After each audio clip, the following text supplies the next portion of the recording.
Hey, everybody. Welcome to my guest tonight. I'm Jeff Revilla, your host. I've got Andy Dietrich, veteran, immigrant, storyteller. He's the vet with a wit, tales that barely fit. In one book, one life, too much mischief to quit. Crashing weddings, scamming clubs, TT and pulled pork subs. From military drills to Vegas thrills, he spills. So buckle up tight, it's comedy gold, with stories that never get old. It's Andy Dietrich here tonight, with Jeff Revilla on the mic.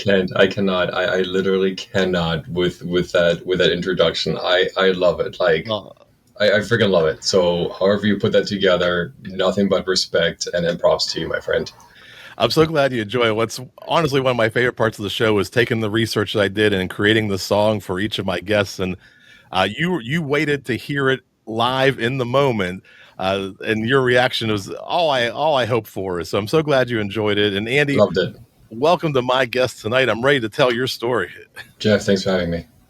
And we opened up with immigrant, right? You're not born in the United States. Where were you originally born at? Yeah, so I was born in Berlin, Germany. I lived a couple of years there until my mom and I moved to the southern area of Germany, Black Forest, a little tiny village that no one's ever heard of. At 14, I immigrated out to Alaska, of all places. There's a little story that goes along with that as well. Lived a couple of years up there, formative years, high school years. Then at 19, I joined up, became enlisted in the U.S. military, and did a little bit of stint for Uncle Sam, and got out in 2004 and moved to Vegas and been here ever since. That's been kind of my paragraph version of who I am and where I've been. And what age were you when you moved from Germany to Alaska? Yeah, I was 14. So right in that good, impressionable, young adult age, right? So, puberty and all those things that went along with that. Were you living rural in Germany, or were you more in the city atmosphere? Yeah, so we lived in a small little village, population of maybe like 4,000, I think it was. We had one pizza restaurant, one post office, and that's about it. I think we had an elementary school, but for high school, I ended up taking the train or the bus to the nearest largest city. So even though I spent most of my time in the village, I got some city living just by virtue of going to high school there. And when you ended up in Alaska, was the living situation similar, or was the town even smaller? Well, this was Fairbanks. So Fairbanks, if you look it up, it's right in the middle of Alaska. It's kind of, it's a little bit everything, right? It's a small town with it's a big town with a small town feel, or vice versa. It depends on how you look at it. Fairbanks had everything though, right? We had a couple of high schools. We had a movie theater. We had one Denny's. Speaking of which, that was my very first job. I worked at the northernmost Denny's in the world. As a prep cook, I think I cracked about 50,000 eggs during one summer, just because, Denny's and omelets and all that good stuff. I was a carny for about 2 weeks. I did the whole carnival thing. So I, kept myself busy and mostly out of trouble. In Fairbanks, Alaska, or Alaska as a whole, it's a different animal, right? Things you have to adjust to. Negative 40 degrees does things to you, does things to cars that normally otherwise you wouldn't have to deal with, right? So there's a little something that goes along with that as well. One of the things I hear about Alaska that most people think of the cold, and maybe they're close to polar bears, but the summertime when the ground kind of thaws out a little bit, the amount of insects and yeah.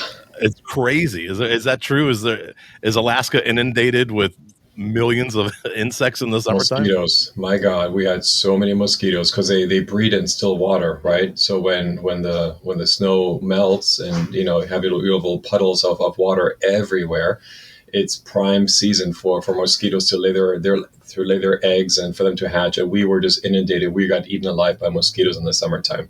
Its own little way, it's very beautiful when you walk through a field and you see the swarms of mosquitoes, clearing a way for you. It has its own beauty, but if you've ever been around mosquitoes, you know how frustrating it can be. And how long were you in Alaska for? For about 5 years, 4 or 5 years, did high school years, and then I left at 19. 19, because you enlisted. That's right. We have you as a U.S. veteran as well. did you enlisted while you were in Alaska? Was it you know, trying to get out of Alaska as one of the reasons, or? Yeah, that was part of it. So I got a phone call from I was living with a roommate. I was out of my parents' place, and I got a phone call one day from a guy. He was like, and he started with good day, Sergeant so and so, United States Marine Corps, blah blah blah blah blah. And kind of really heavy on the bravado. And he asked me what who I was and what I wanted to do with my life, and if I want to go to school, and those usual like recruiter questions. And I told him, look, I'm not interested, thanks, but no thanks. Click. Calls me up again 5 months later. Now you got promoted between last call and this call. Now he's staff sergeant so and so, staff sergeant so and so, United States Marine Corps, blah, blah, blah, blah. The whole shebang again. He asked me the exact same questions he did 5 months prior, and I told him, look, I'm not interested. Thanks for the call, but you don't have to keep calling me. And he says, well, why don't you come down here? Come down to my office. I'll buy you a cup of coffee, and we can talk about it. And I figured, look, if I go down there, tell him straight to his face, no, thank you. I get a free cup of coffee out of it, and I get taken off of his roster. Well, I went down there, and then he just laid it all out. But I will say he did a really good job of recruiting me. He didn't lie to me. He didn't embellish. He didn't bamboozle me, right? He just did a good job recruiting me. And I thought, you know what, maybe this is a good way to get out of this. I wasn't in a funk, but my lease of the apartment was about to expire. I was about to be laid off from my jobs that were seasonal. So it all kind of came to a head, and I figured, well, maybe why the hell not? So I just took a chance, signed on the dotted line, and a month later I was off. Yeah, there's a story. I almost enlisted into the Army. When I turned 18, they started sending you notifications and postcards, and I got one postcard from the Army that said, "Hey, sign up to get free Army party socks." These are like knee-high socks with green stripes and Army embroidered down the side. And I was like, I was 18-year-old. I grew up skateboarding and punk rock and kind of a rebellious kid. I was like, I'll take free socks from the Take Army. the I'll show socks any them. day. Hell yeah. And Thanks, so, stupid. I'll take them. so Stupid Army doesn't know what they're doing, giving away free socks like idiots. yeah, I'll ghost the Army. How hard could that be? And so then one day the recruiter shows up at the house and my dad's like, what's going on? And my dad kind of stonewalled him the whole way. So he took off and never really came back. But I did get the free socks, and I wore those for years. And yeah, I did beat the Army. It's and so once you enlisted, where were you first stationed at? So I went through basic training in MCRD, San Diego. So if you ever landed in or took off from the San Diego airport, if you turn to the right or south or whichever way, south is when you're in the airplane, you'll probably see a bunch of the young Marines, a bunch of the recruits running around and doing their thing. That was me, back in 2000. And I will say, being on the ground there and seeing those airplanes take off every day, every time they took off, and we heard them, they were so freaking loud, you couldn't talk over them. You just have to stop and then wait till they're cleared. But every time they took off, we were all sitting there going, man, I wish I would be on that plane right there. Or if we were running along the fence, because we had the obstacle course and the 3 mile run right around the fenced area. We were running literally right by the tarmac. So whenever those planes took off, we were running, in parallel to them. We're like, take me with you. Just take me with you, man. So I did that in San Diego. I did some training in North Carolina. And then I was stationed in Camp Pendleton, which is right between LA and San Diego. I will say I had a cushy gig. I was sitting in an air-conditioned office. I was working on computers. We went to go party in Pacific Beach and Gaslamp, San Diego. Went down to Tijuana a few times. So I can't complain. I really had a really fairly easy, probably one of the cushiest gigs you can ask for compared to what most other people went through when they went through their enlisted years. So it was a good time. Was it during this time you started to either fall in love with writing, or you just started collecting these stories? Like, I got some great stories from my Army years. Yeah, more like collecting, right? So I'll give you one. I went to the PX, and for the non-military, non-veteran listener, so the PX is a personal exchange, basically like a store, like a grocery store with things you can go and buy them over on base, right? So I went to the PX to buy some liquor, and the gal behind the counter, she asked me for ID, and I gave her keep in mind, I came from Alaska. I gave her my Alaska driver's license, and she looks at it and she goes, "Oh, Alaska." I'm like, "Yep." And you don't see very many IDs, like that down there. And she goes, "Oh, it must be pretty warm down there."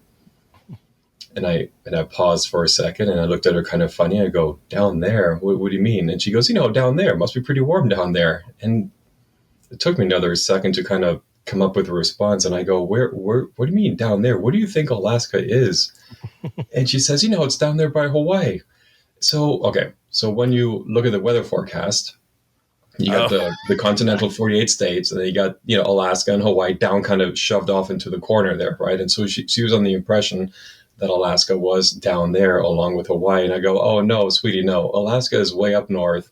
We're right in between Canada and Russia. We get -40 in the wintertime. It's nowhere near down there. It's quite up there, right? And then this girl, she looks at me kind of funny, and she goes, are you sure? I'm like, of course I'm sure. I lived there for 5 years. Come on. And also on the weather maps looks fortified because they usually have like a box around it. That's right. You're like, wow, I thought I was worried about the Antarctica ice wall. Here, Alaska is fully fortified. Don't tell those to the flat earthers. They're going to have a field day with that,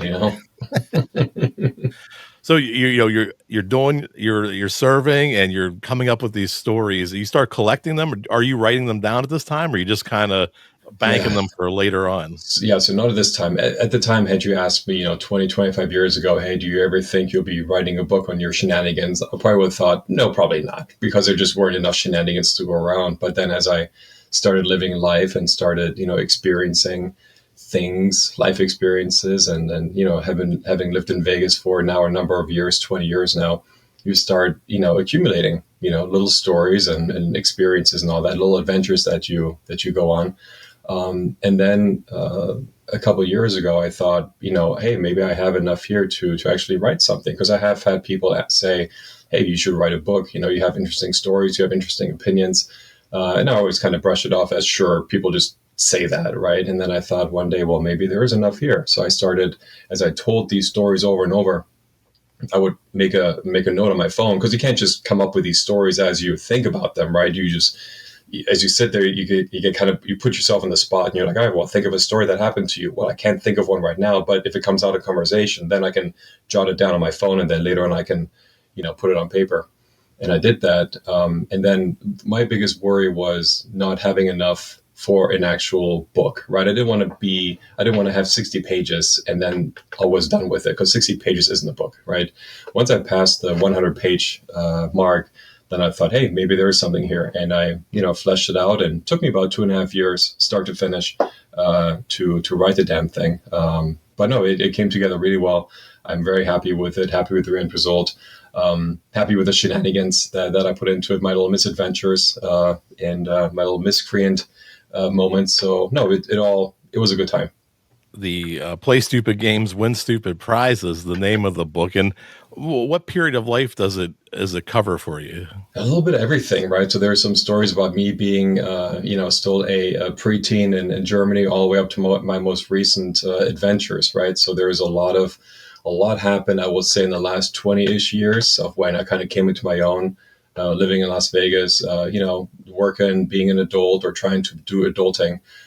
Going on to festivals, going to music events, and traveling, and just the shenanigans that one can come across. For example, there was one story that I think the title of the chapter is called "When You Mess It Up for Everybody Else." So the gist of it is, I'll give you the truncated version.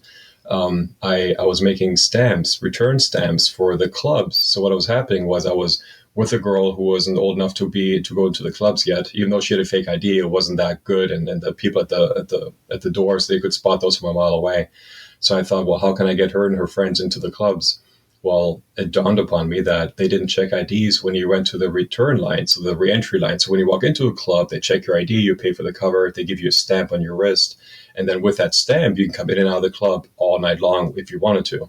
So I figured, well, how hard could it be to make this stamp or these stamps and allow my friends to come in for free and without checking ID? It turns out it wasn't that difficult to do. So I turned it into a tiny empire, I will call it, to the point where I got so good at it that if somebody were to send me the stamp of the day, because the clubs would rotate the stamps every day, right? But they only have so many they would pick from.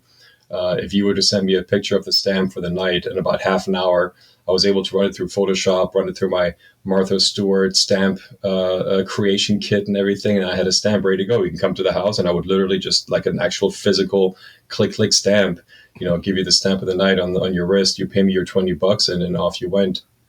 Now, it all came to a crashing halt when one day I had a couple of friends come over on a Wednesday and they wanted to go to some club, and I said, "Sure, come on over. I have that stamp for the night. Come on over." They did. They got stamped, and then about 45 minutes later, they called me up and they said, "Hey, we can't get in." I'm like, "Well, what happened?" And one of the gals, she said, "Well, they're checking IDs at the reentry line." And I go, "Oh, well, when did this start? It must have happened just recently." So yeah, so to this day, and this happened a good 15 years ago that this happened. To this day, they still check IDs at the reentry line. So that was totally me. If you ever go to a club now in Vegas, you leave, you come back, that check ID, that was 100% my doing. So you're welcome. Yeah, on a slow night, 10 people came through the front door and 50 people came through the entry. It got so bad that at the time, the house I lived at, so I was going to college. I was at UNLV here, the local university. I was in a fraternity, so I had the social circles to go along with it. And then over time, literally every weekend, more and more and more people would show up to the house for a good half an hour, 45 minutes, get their pregame on, waiting for the stamp to get ready, to get done, so they can get stamped and walk into the club. It got to the point where I would even say, "Who are these people?" They were friends of friends of friends who heard about this, and they want to come by and put down their $20 for the night.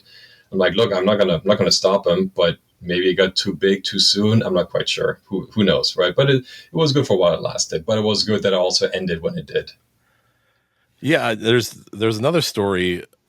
The one that I read a little bit about. If you can share it, that'd be great. Sure. The Are You Russian? Oh my God, yes. So if you were to back up a good 20 or so years, like I said, I went to university here at UNLV, and I decided to join a fraternity. And so I show up to this event. It was a bunch of the fraternity brothers and a bunch of us potential new brothers, right? People who want to potentially pledge the fraternity. We're all sitting there where it's a shirt and tie event. And I sit down, and must have been a brother who sat down next to me. And we start making small talk. And he says, "So, are you Russian?" I said, "No, actually, I'm German. Why would you ask me that?" And he starts laughing. And he tells his buddy, "Hey man, this guy's got jokes. He says he's German." When I asked him if he was Russian, I looked at him with that look of confusion of, I don't know, I still don't know why that was funny, but all right, I'll just go with it. And then the guy goes, No, seriously, are you Russian?" And I said, "No, seriously, I'm full-blooded German." He starts laughing again. And again, I had no idea why that was funny to him. So finally, I think he realized that I had no idea what was going on. And he goes, "Oh no, bro, are you rushing? Are you rushing the fraternity?" So I did not know that the term rushing, when you rush a fraternity, is as you're trying to join. It's kind of like an interview process, right? I didn't know that that was a term. I didn't know that was a thing. So when he explained that to me, I said, "Yes, okay, I am. That's me. I'm rushing the fraternity. Yes." So after the dust settled, he kind of turned to me and he goes, "Why did you think I asked you if you're Russian?" I go, "I don't know. I was just as confused as you were." Okay. Well, that's a great one. And another one that kind of hits home to me, being a married man of 20 years, that Okay. there was a place where you witnessed a divorce. Okay. So I go to Chipotle, which was my watering hole for many, many years when, back in my earlier years. And I'm standing in line, and in front of me is this, middle-aged lady. I assume she was a mom of the two young daughters that there were with her. And she was just, she was ordering for her and her daughters, and the kids were doing, little kid things. And one of the daughters was playing with a hair tie, kind of like bending it and twisting it and just fiddling with it. And the mom goes, "Hey, what do you got there?" And she goes, "Hair tie." And then the mom goes, "Where'd you get that?" And the daughter says, "Daddy's car." That lady's eyes went so big. And I was like, "Nope, I want nothing to do with that." So I just took a half a step back. I'm like, "Nope, I want to be nowhere near that." So who's to say what happened? I have no idea what occurred before or afterwards. All I know is that the mom was quite surprised when she heard that the hair tie was from Daddy's car. Whoopsie. Exactly. That's not one of mommy's hair ties. Awkward. So the book, Play Stupid Games, Win Stupid Prizes. Is this something you're going to keep as a collection that evolves as you grow older and have more stories? Do you have future plans? Yeah, I mean, never say never. I will say that I definitely poured a lot, maybe not everything, but I definitely poured a lot into this one. I would be hard pressed to write another.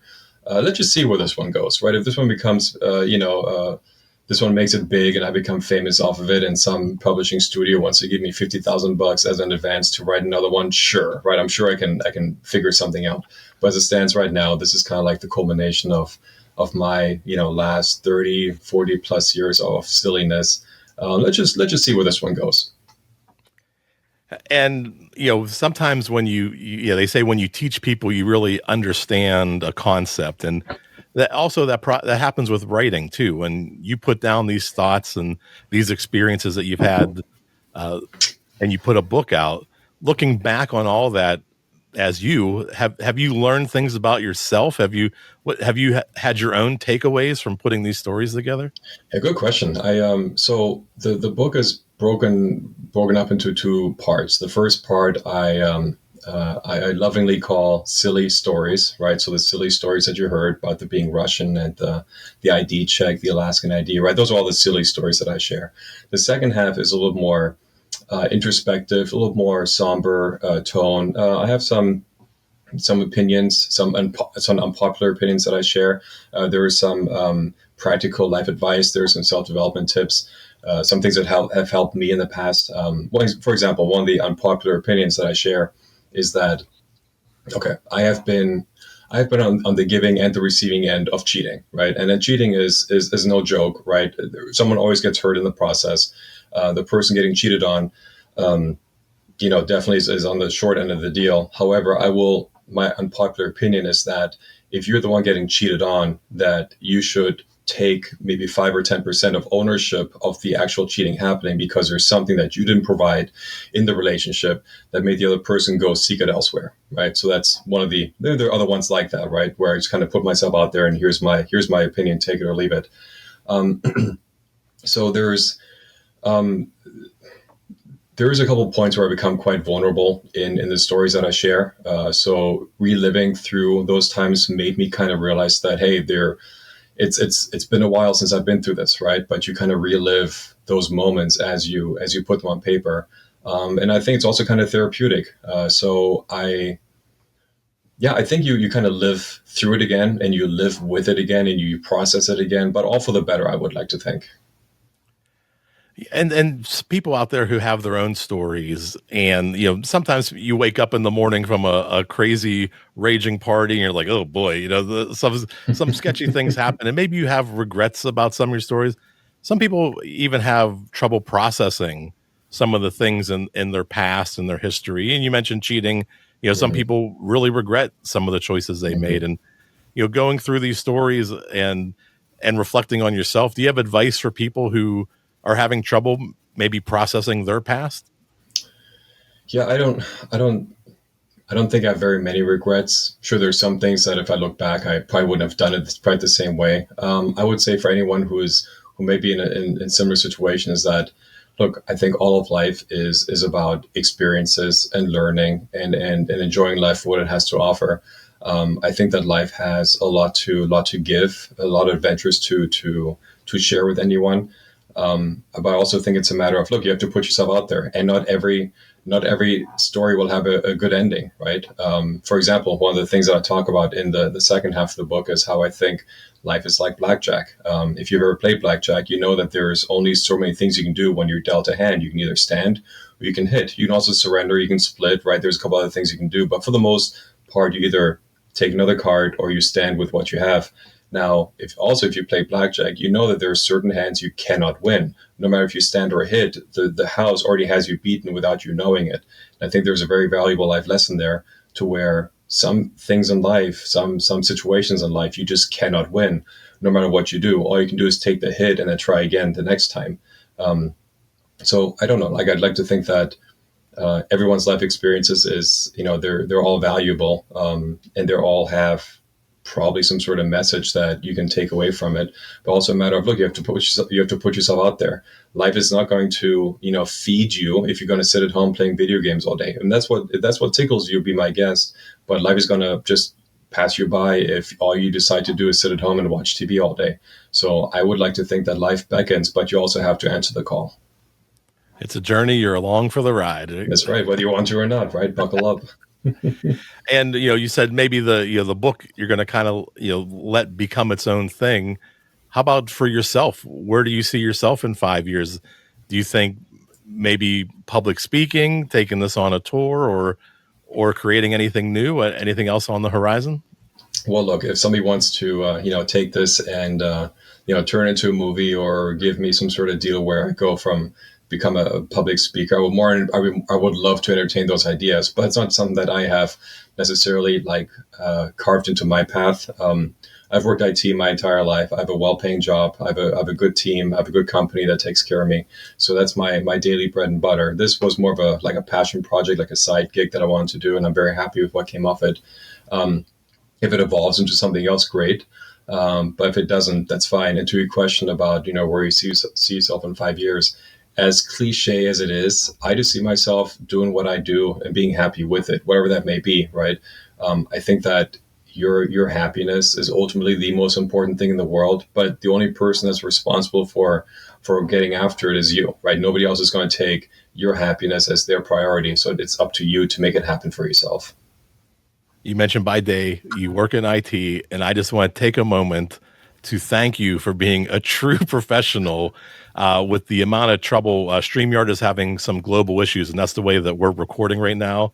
And we spent a half hour about a week ago, and we started recording today again a week later, and Andy blocked off the time, and instantly we had the same problem again. And Andy's like, "Hey, I work in IT. I know there's things happen, and you're true professional, truly graceful. I truly appreciate you rescheduling. And again, I think you realize this is something that's beyond both of our controls, and I just really appreciate your time. And anything else you'd like to close off with? Where can we find the book? How do we get the book if we want to reach out, and can we get it directly from you or from Sure. a third party? Sure, a couple of different ways you can get it. So probably the easiest way, if you go to andysbook.com, there's a picture of me holding it up. There's a link to the Amazon page as well. You can get it straight from there.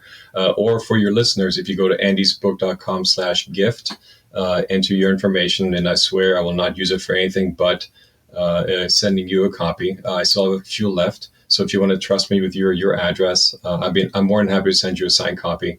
Full disclosure, right? I mean, I charge $12 for the book online. My cut is like $4.80. I'm not going to become rich off of it anytime soon. So the $4 and change are not what's important to me. What's important to me is getting this into the hands of the right people. If you find any of the stories that I shared today entertaining, if you like to hear or read more about my shenanigans and my mishaps, that's what's important to me. I want to get those books. I want to get the book into people's hands that actually want to read it. So again, andysbook.com/gift. I'm more than happy to send you one of the few ones I have left here.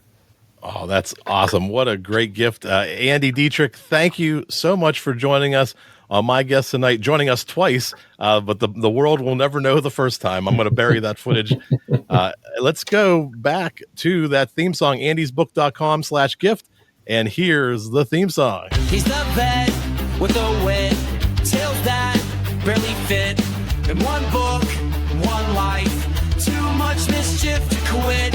Crashing weddings, scamming clubs, TT and pulled pork subs. From military drills to Vegas thrills, he spills. So buckle up tight, it's comedy gold, with stories that never get old.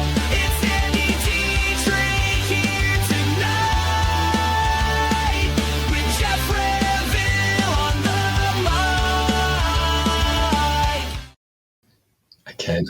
I still can't. I love that intro so much. In my notes, I don't have pulled pork subs, but the song references. My God, yes. My God, I can tell you that story. If you'd like to hear it, I'm more than happy to share that with you. It's a little bit longer, but it's a little juicier. Okay. So let me back up a little bit. So many moons ago, I was working at a company, and one of my coworkers offered me these. He said they're medical grade THC pills, right? And I was still a little bit young, a little bit green, a little bit behind the ears. My alarm, my spidey senses should have gone off, right? But they didn't, because I was just a little more gullible, a little bit more, naive and everything. And he offered me these. I think it was 5 of them. He said medical grade THC. I'm like, okay, sure. If you want to give me some free drugs, don't say no to free drugs, right? So he gives me these 5 pills, and I remember there was just like this really thick black or darkish liquid in them. But I trusted the guy. He was a coworker of mine. And he says, yeah, these are medical grade. They take a little while to kick in, but you probably have a good time on them. Looking back, I don't know why the hell he even gave a random coworker, 5 of these. I don't even know where he got them from, if they're legitimate or illegitimate. I have so many questions now that at the time I didn't ask. So, okay, so I hold on to these medical grade THC pills, and then at one point, sometime later, one of my good friends, George, comes over to the house, and he's just hanging out, having a couple drinks, and then at one point he goes, "Hey, do you want to go down to the street to one of the bars / restaurants that we frequented, and get some food, get some drinks, or just hang out?" And I said, "Sure."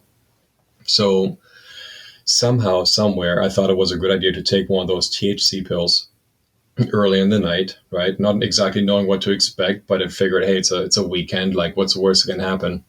So as we were leaving, my buddy George, he had a couple of drinks in him. He wasn't good to drive, but all I had was these pills, right? Or one of them anyway. So I wasn't drinking, so I was still sober enough, I guess, to drive. So I decided to get behind the wheel with him. And as we're driving, these things are kicking in, and I wasn't familiar with what it felt like to be stoned. So the time dilation, like the insane amount of time dilation that these things gave me, I was freaking the hell out. I was like, dude, we're going way too fast. First of all, I'm going way too fast in this car. We're going maybe 30 miles an hour down the street, right, in the 45 zone. I was freaking out because we were going way too fast. Everything took forever. We finally got to the place, and George was talking me through the whole thing. He's like, "You're fine. Everything is fine. Like, I may have had a couple drinks, but I can tell you, you're fine to drive. Like, you're doing okay." So we get to the place. We go to the bar, sit down, and okay.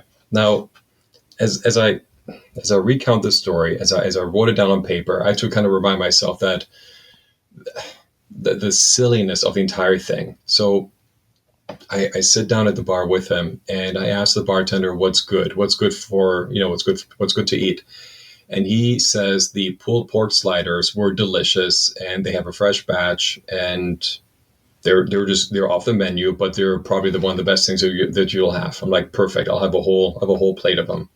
So he brings these out, and I'm getting the munchies at this point. I'm getting hungry, right? That THC hunger that you get after like consuming some weed, right? I was getting hungry with a capital H. So these pulled pork sliders come out, and I start devouring them, right? Because they were delicious. I was hungry. They tasted great, right? It just hit all the spots. So as I'm inhaling these pulled pork sliders, I was down to the last one, and the bartender comes around the corner, and he goes, "How is everything?"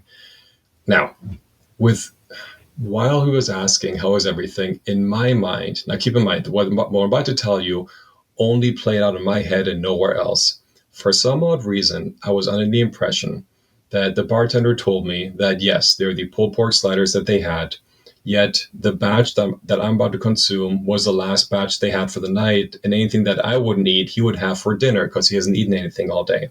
So again, all that played itself out in my mind, nowhere else. So as he came around the corner and asked me how everything was, I was about to take a bite out of the last one. And in my head, I was freaking out because I'm like, oh my God, I just ate this dude's dinner. He didn't have anything to eat. He was hoping that anything I would leave left over would be something that he would eat. And I felt so guilty about eating his dinner, and I stopped and I froze and I looked at him. I said, "I'm so sorry. I didn't know. I had no idea. I couldn't stop myself. They're just so good. I'm so sorry." And he looks at me with this look of confusion. He goes, "What is wrong with you?" And even my buddy George was like, "Andy, what is wrong with you?" The bartender ends up shaking his head. He ends up walking away. And I explained to George what just transpired. I said, "George, were you not there when the guy told me that it was going to be his dinner and whatever I don't eat was going to be for him, and they're the last batch of the night?" George looks at me with this look of confusion and disgust, and he goes, "None of that happened. Okay, Andy, you're high. None of that happened. Eat the damn slider." So again, never again, right? So medical grade THC pills, I don't know what convinced me to take them. Never again. It's a weird request from the food industry. Yeah, save me what you can. I'm going to go home hungry. Yeah, of course, it doesn't make any sense now. Me recounting the story, me retelling it, but at the time in my head, it was 100% real.